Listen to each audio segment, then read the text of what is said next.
Next നമ്മൾ tree മാപ്പ് ആണ് create ചെയ്യാൻ പോകുന്നത്. അപ്പം ജോബ് ക്ലാസിഫിക്കേഷന്റെ ബേസിലാണ് ട്രീ മാപ്പ് ക്രിയേറ്റ് ചെയ്യുന്നത്.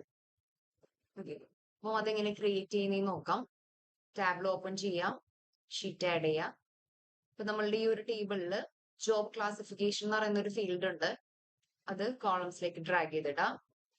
ദെൻ അവരുടെ കൗണ്ട് ആണ് അറിയേണ്ടത്. ഇതിനെ കൗണ്ടിനെ റോസിലേക്കും ഡ്രാഗ് ചെയ്തിടാം. അപ്പൊ കണ്ടോ, ഇനി വേണമെങ്കിൽ ഫിൽട്ടർ ചെയ്ത് കാണാനുള്ള ഒരു ഓപ്ഷനും കൂടി വേണമെങ്കിൽ നമുക്ക് കൊടുക്കാം. ജോബ് ക്ലാസിഫിക്കേഷൻ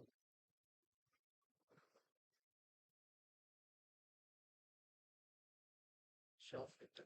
ഓക്കെ, അപ്പം ഇവിടെ 3 ടൈപ്പ് ജോബ് ക്ലാസിഫിക്കേഷൻ ആണുള്ളത്. Blue collar, other, white collar, 3 category ആണ് ഇവിടെ ഉള്ളത്. ദെൻ നമ്മളോട് ഒരു ട്രീ മാപ്പ് ക്രിയേറ്റ് ചെയ്യാനാണ് പറഞ്ഞിരിക്കുന്നത്. ഇതുപോലെ ആയിരിക്കും നമ്മൾ ആ ഒരു ട്രീ മാപ്പ് ക്രിയേറ്റ് ചെയ്ത് കഴിയുമ്പോൾ വരുന്നത്. ഓക്കെ, ജോബ് ക്ലാസിഫിക്കേഷനെ കളറിലേക്ക് ഡ്രാഗ് ചെയ്തിടാം. പിന്നെ ലേബലിലോട്ടും ഡ്രാഗ് ചെയ്തിടാം, ലേബൽ കിട്ടുന്നതിന് വേണ്ടിയിട്ട്. ദെൻ കൗണ്ടിനെ സൈസിലോട്ടും ഡ്രാഗ് ചെയ്തിട്ടു. അല്ലാന്നുണ്ടെങ്കിൽ നമുക്ക് ഇവിടെ ഡയറക്റ്റ് ട്രീ മാപ്പ് സെലക്ട് ചെയ്യാം. ഓക്കെ,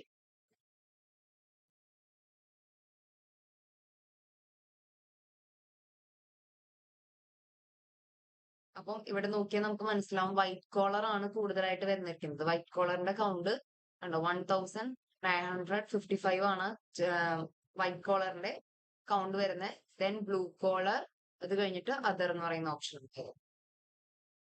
അപ്പൊ ഇതിന് വേണമെങ്കിൽ നമുക്ക് കളർ ചേഞ്ച് ചെയ്യാം, സൈസ് അഡ്ജസ്റ്റ് ചെയ്യാനൊക്കെ പറ്റും.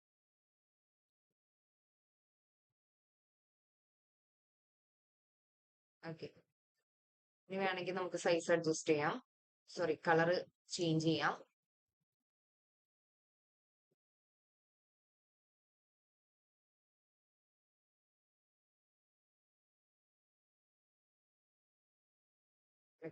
വേറെ കളർ.